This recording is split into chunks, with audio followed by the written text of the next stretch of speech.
Hello, my name is Kevin Bousquet. Welcome to the Private Eye Center.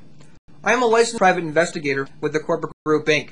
I'm going to be discussing with you when it is that you should consider hiring a private investigator.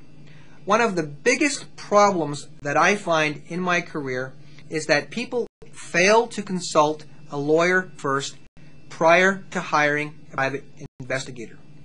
If you have a particular problem and that you think that you're going to need a private investigator, the first question that you should be asking yourself is, will this matter either now or later ultimately end up in court? If you answer yes to this question, the first person that you should be consulting is a lawyer and not that of running to the yellow pages to hire the first private investigator who has the biggest ad. The second thing is, regardless of where you go in the province or in the state or wherever you live, virtually one thing that is going to be consistent when it comes to hiring private investigators is that private investigator is going to be required to be licensed and have the appropriate bonding and insurance.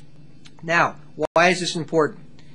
Rules of evidence are the same wherever you go, in that any evidence must be obtained lawfully in order that it can be used in a court of law.